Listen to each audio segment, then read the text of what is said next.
Mr. President, we solicited questions from the public to direct to you and had a Facebook audience vote on which one they wanted to be asked. And the winner was a fellow named Ken Fletcher of Albany, Oregon. And his question is, why is there so much focus on reducing entitlement programs as opposed to the military or other forms of spending?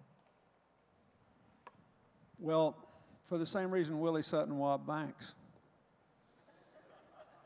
That's where the money is. But I think you do have a point. Let's talk about it. Non-defense discretionary spending is only about 13% of the budget. And there are savings to be had there. The GAO just did a big study, which I'm sure a lot of you have seen, which determines, for example, all the different programs. I think there are like 19 different adult literacy programs. That's just a small example. But there's a few $billion there. It's not a significant amount as against the size of this deficit, but it is a significant amount in terms of reinvestment in our future.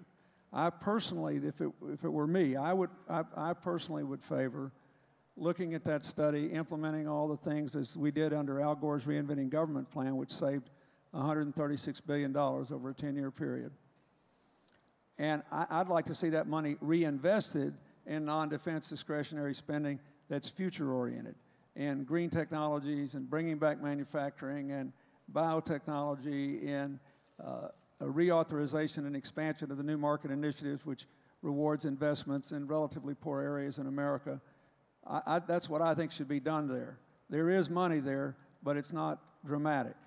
Then on defense, I agree with you, sir, but defense is 4% of our gross domestic product.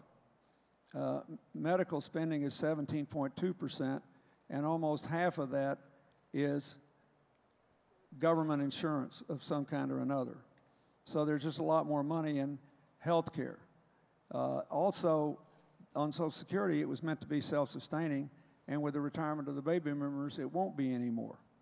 But I think there are progressive and fair and decent ways to reform Social Security, and I think Medicare and Medicaid cannot produce savings in good conscience unless they're part of a comprehensive plan to bring down the rate of inflation in medical costs. You simply can't have medical costs going up at 3 times the rate of inflation every year.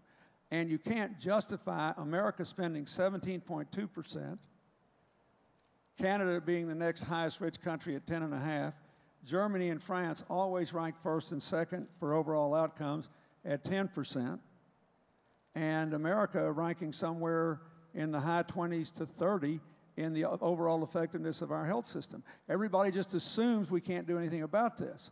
But if you break down where we're out of whack with the rest of the world, you see that the biggest category is rooted in paying for a procedure instead of for health care, and having no comparative studies of cost and outcomes. Pennsylvania, I think, is still the only state in the country that requires all the hospitals to file what are charged for various procedures and attempts to determine the comparative results. And what they find every year is there's literally no connection between what's charged and what results are getting.